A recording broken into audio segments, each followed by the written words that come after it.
ನಾಗರಕಟ್ಟೆ ಶಂಕರ ಉರ್ಫ್ ಶಂಕರ್ ನಾಗನ್. ಎಲ್ಲ ಕನ್ನಡ ಮನಸ್ಸುಗಳಿಗೆ ನಮಸ್ಕಾರ. Tax of Karnataka ಪುಟಕ್ಕೆ ಸ್ವಾಗತ. ಈ ದಿನದ ವಿಡಿಯೋದಲ್ಲಿ ನಾವು ದೃಷ್ಟಿಯುತ ನಟ ನಿರ್ದೇಶಕ ಶಂಕರ್ ನಾಗ್ ಅವರ ಬಗ್ಗೆ ತಿಳಿದುಕೊಳ್ಳೋಣ. ಅವರ ಹೆಗ್ಗಳಿಕೆ ಕರ್ನಾಟಕದಲ್ಲಿ ಅನೇಕ ತಲೆಮಾರುಗಳಿಗೆ ಸ್ಫೂರ್ತಿಯಾಗಿಯೇ ಉಳಿಯುತ್ತವೆ. ಇಂದು ಈ ಸಿನಿಮಾ ಮನುಷ್ಯನ ಜೀವನ ಮತ್ತು ಅವರ ಗುರಿಯನ್ನು ನಾವು ನೆನಪಿಸಿಕೊಳ್ಳೋಣ. ಆರಂಭಿಕ ಜೀವನ. ನವೆಂಬರ್ 9, 1954ರಂದು ಹೊನ್ನಾವರ, ಕರ್ನಾಟಕದಲ್ಲಿ ಜನಿಸಿದ ಶಂಕರ್ ನಾಗರಕಟ್ಟೆ ಅಂದರೆ ನಮ್ಮ ಶಂಕರ್ ನಾಗ್ ಕಲೆಗಳಿಗಾಗಿಯೇ ಹುಟ್ಟಿದವರು. ತಮ್ಮ ಸಹೋದರ ಹೆಸರಾಂತ ನಟ ಅನಂತ್ ನಾಗ್ ಅವರ ಜೊತೆ ಕಲೆಗಳ ಪ್ರಪಂಚದತ್ತ ಒಲಿಯುತ್ತಾ ಬೆಳೆದರು. ಸಿನಿಮಾದಲ್ಲಿ ತಮ್ಮ ನಿಜವಾದ ಸ್ಥಾನವನ್ನು ಕಂಡುಹಿಡಿಯಲು ಅವರಿಗೆ ಬಹಳ ಹೊತ್ತಾಗಲಿಲ್ಲ. ಸಿನಿಮಾ ರಂಗದಲ್ಲಿ ಚಾಮನ ಕೈವಾಡ. ಶಂಕರ್ ನಾಗ್ ಅವರಿಗೆ ಪ್ರಥಮ ಯಶಸ್ಸು 1978ರಲ್ಲಿ ಒಂದಾನೊಂದು ಕಾಲದಲ್ಲಿ ಚಿತ್ರದಲ್ಲಿ ಸಿಕ್ಕಿತು. ಅವರ ಯೋಧನ ಪಾತ್ರಕ್ಕೆ ರಾಷ್ಟ್ರ ಪ್ರಶಸ್ತಿಯಲ್ಲೂ ತಾವಂತಾದರು. ಆನಂತರ ಆಟೋ ರಾಜ, ಮಿಂಚಿನ ಓಟ ಮೂಲಕ ಅವರು ಜನಪ್ರಿಯರಾದರು.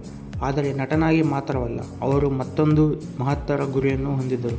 ಒಟ್ಟು 13 ವರ್ಷ ಸಿನಿಮಾ ಪಯಣದಲ್ಲಿ 90ಕ್ಕೂ ಹೆಚ್ಚು ಚಿತ್ರದಲ್ಲಿ ಅವರು ನಟನೆ ಮಾಡಿದ್ದಾರೆ. ದೃಷ್ಟಿಯುತ ನಿರ್ದೇಶಕರಾಗಿದ್ದ ಶಂಕರ್ ನಾಗ್ ಅವರು ಕ್ಯಾಮರಾದ ಮುಂದೆ ಮಾತ್ರವಲ್ಲ, ಅವರು ನಿರ್ದೇಶಿಸಿದ ಹಲವಾರು ಚಿತ್ರಗಳು ಅಬ್ಬರಿಸಿವೆ. ವಿಶೇಷವಾಗಿ ಮಾಲ್ಗುಡಿ ಡೇಸ್, ಆರ್.ಕೆ. ನಾರಾಯಣರವರ ಕಥೆಗಳಿಗೆ ಇವರು ಜೀವ ತುಂಬಿದ್ದರು. ಅವರ ಸರಳತೆ, ಆಳವಿರುವ ನಿರ್ದೇಶನ ಪ್ರೇಕ್ಷಕರಿಗೆ ಇಷ್ಟವಾಗುತ್ತಿತ್ತು. ಅವರ ಇನ್ನೊಂದು ಸಿನಿಮಾಗಳಲ್ಲಿ ಒಂದಾದ ಒಂದು ಮುತ್ತಿನ ಕಥೆ ಶೀರ್ಷಿಕೆ ಸಿನಿಮಾ ನೀರಿನ ಆಳದಲ್ಲಿ ಚಿತ್ರಿಸಿದ ಮೊದಲ ಸಿನಿಮಾ ಆಗಿದ್ದು, ಇದು ಕಡಲ ಜನರ ಜೀವನಗಾಥೆಯನ್ನು ತಿಳಿಸುತ್ತದೆ. ನಟ ದಿವಂಗತ ಡಾ. ರಾಜ್ಕುಮಾರ್ ಅವರು ನಾಯಕ ನಟರಾಗಿ ಅಭಿನಯಿಸಿದ ಈ ಚಿತ್ರವು 1987ರಲ್ಲಿ ಬಿಡುಗಡೆಗೊಂಡಿತ್ತು. ಅಂದಿನ ಕಾಲದಲ್ಲಿ ಶಂಕರ್ ನಾಗ್ ಅವರು ಇರುವ ಅಲ್ಪ ತಂತ್ರಜ್ಞಾನ ಬಳಸಿ ವಿಶೇಷವಾಗಿ ಸಿನಿಮಾಗಳನ್ನು ತೆರೆ ಮೇಲೆ ತಂದು ಜನರಿಗೆ ಇಷ್ಟಪಡಿಸುತ್ತಿದ್ದರು. ಶಂಕರ್ ನಾಗ್ ಅವರು ಕತೆ ಹೇಳುವ ರೀತಿ ಸಿನಿಮಾ ಕ್ಷೇತ್ರಕ್ಕೆ ಮಾತ್ರ ಸೀಮಿತವಾಗಿರಲಿಲ್ಲ.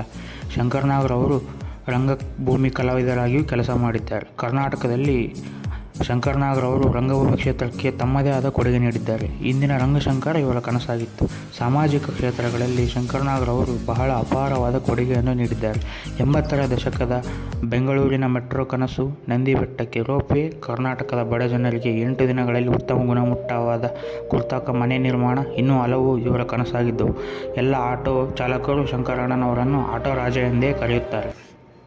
ಅದೃಷ್ಟವಶಾತ್ ಶಂಕರ್ ನಾಗ್ ಅವರ ಜೀವನ ಅತಿ ಶೀಘ್ರದಲ್ಲಿ 1990ರ ಸೆಪ್ಟೆಂಬರ್ 30ರಂದು ಕಾರು ಅಪಘಾತದಲ್ಲಿ ಮುಗಿದಿತ್ತು. 36 ವರ್ಷದ ಜೀವನ ಪಯಣ ಅಂತ್ಯಗೊಂಡಿತ್ತು. ಆದರೆ ಅವರು ನಮ್ಮನ್ನು ಬಿಟ್ಟರೂ ಅವರ ಕೆಲಸ, ದೃಷ್ಟಿಕೋನ ಮತ್ತು ಕನಸುಗಳು ಸದಾ ನಮ್ಮೊಂದಿಗೆ ಇರುತ್ತವೆ. ಕನ್ನಡ ಚಿತ್ರರಂಗದ ಮೇಲೆ ಶಂಕರ್ ನಾಗ್ ಅವರ ಪ್ರಭಾವ ಮತ್ತು ಅವರ ಸಾಮಾಜಿಕ ಕ್ಷೇತ್ರಕ್ಕೆ ನೀಡಿದ ಕೊಡುಗೆ ಇಂದಿಗೂ ಮರೆಯಲಾಗದು.